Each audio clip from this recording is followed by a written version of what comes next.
One of the more bizarre chapters in recent American criminal history has come to an end. The end for Ted Bundy, a 42-year-old killer. And this morning, just after sunrise, the man suspected of brutally killing 36 women, many of them in Utah, met the long, drawn-out demands of justice.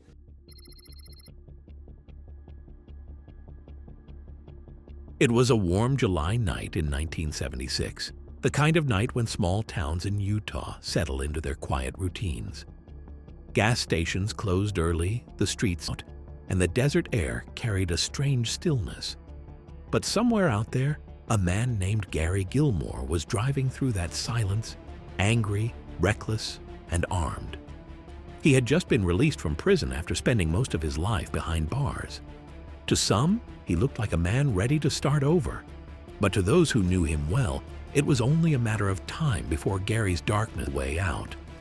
And when it did, it shocked an entire nation, not just for the crimes he committed, but for what he demanded afterward. Body Gary Mark Gilmore's life began in the kind of chaos that leaves marks you can't always see. He was born in McCamey, Texas in 1940 to a family that looked ordinary from the outside, but inside was filled with violence, fear, and emotional neglect. His father, Frank Gilmore, was a con man who sold fake insurance policies and carried secrets like scars.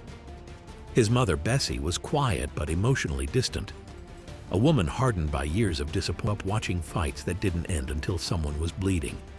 By the time Gary was 10, he'd already learned that survival came from rebellion. He stole, lied, and fought his way through childhood. Not because he wanted to, but because no one ever taught him how to do anything else. Teachers called him bright, but dangerous. He was the kind of boy who could charm you with a joke and then destroy something you loved a minute later. It was as if two versions of Gary lived inside one body, one trying to fit in, the other waiting to explode. At 14, he was sent to reform school for theft. By 18, he was stealing cars across state lines, and it marked his first federal offense. He told one psychologist, "I'm not crazy, I just don't care." And that became the pattern. Arrest, prison, release, repeat. Every time he got out, he promised to change. Every time, he found himself back behind bars. By 1976, Gary had spent half his life locked up, 18 years of his 35 on Earth. When he was finally paroled that spring, it was like dropping a storm into a quiet town.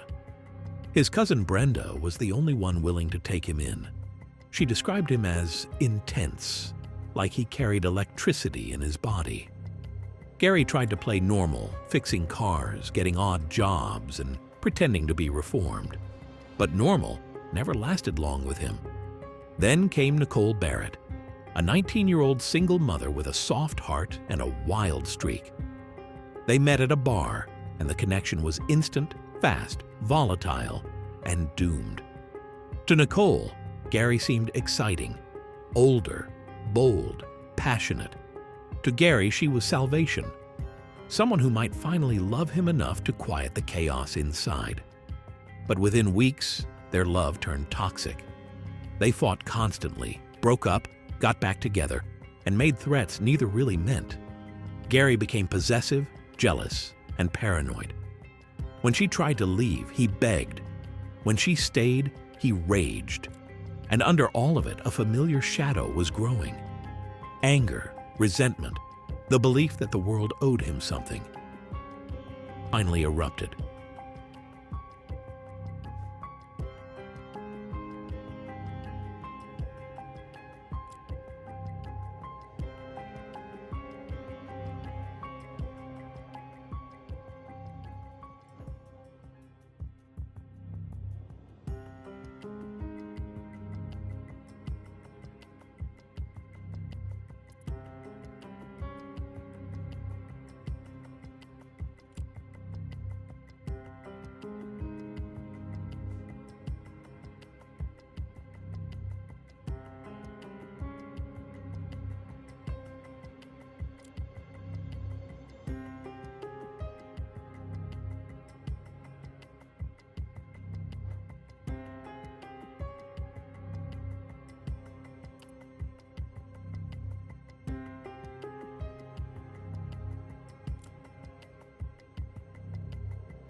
By 8 p.m., the atmosphere inside and outside the prison grew electric, literally and figuratively.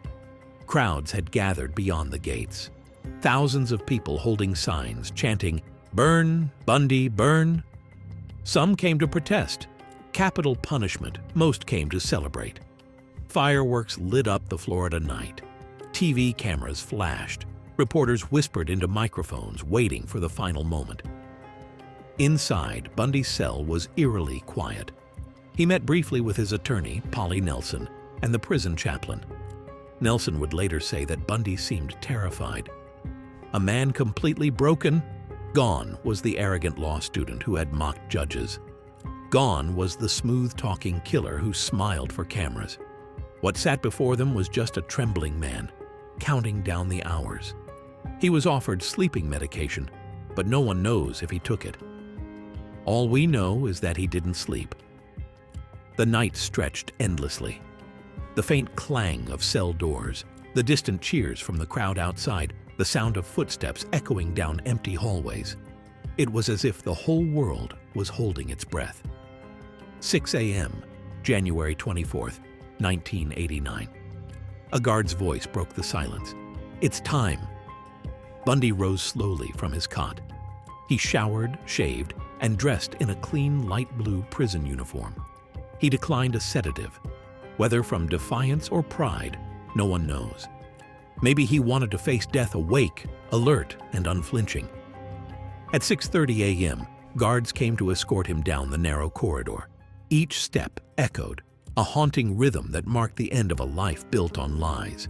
Witnesses later said Bundy's face was pale, his eyes hollow. For all his composure, fear had finally found him. At the end of the hallway stood Old Sparky, Florida's infamous electric chair. The same chair that had claimed dozens before him. He looked at it once, then looked away. 7 a.m. The execution chamber was small and sterile, filled with the hum of machines and the quiet rustle of uniforms. 42 witnesses filled the viewing room. Journalists, law officers, and family members of victims. There was no sound, only breath. Bundy was strapped into the chair. Leather restraints secured his wrists, ankles, and chest. His head was shaved to make contact with the electrode cap. A saline-soaked sponge was placed beneath it. He blinked, swallowed, then lifted his head slightly when asked if he had any final words. "Jim and Fred," he said softly to his attorney and pastor, "I'd like you to give my love to my family and friends." Nothing more. The signal was given. The switch was pulled. A surge of 2,000 volts tore through his body. His hands clenched, his back arched. Smoke rose from his leg where the second electrode was attached. It lasted less than a minute. At 7:16 a.m., Ted Bundy, the man who had once embodied evil wrapped in charm, was pronounced dead. Outside the prison, the crowd erupted. Cheers echoed across the night sky. Homemade signs waved triumphantly. Justice for the victims. "Burn, Bundy, burn." Fireworks exploded. Lighting up the Florida Morning Reporters described it as a carnival of justice. For many, it was not celebration. It was relief. A long, collective exhale after years of terror. Inside, Bundy's body was wheeled away, lifeless, silent. There was no funeral, no public mourning. He was cremated quietly, his ashes reportedly scattered in the Cascade Mountains, the same area where he had dumped many of his victims. A cruel symmetry, perhaps fitting for a man who lived and died in darkness. In the end, Ted Bundy's final 24 hours were not about justice or redemption. They were about exposure. The mask had finally slipped, revealing the truth beneath the charm. A man not driven by rage or madness, but by control. A man who couldn't stand the idea of being ordinary, even in death. He spent his last day pretending he still had power over the system, over his image, over his fate. But the truth is simple. In the end, Ted Bundy was afraid. And maybe that's the only moment of honesty he ever had. Justice caught up with Ted Bundy, but the question still lingers. Can you feel compassion for a man like him?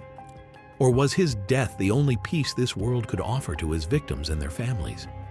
Let me know your thoughts in the comments. And if you believe stories like this should be remembered, not for the killers, but for those they silenced, then stay with me, because there are more truths to uncover. Until next time, stay curious, stay aware, and never forget, even monsters look human until the mask comes off.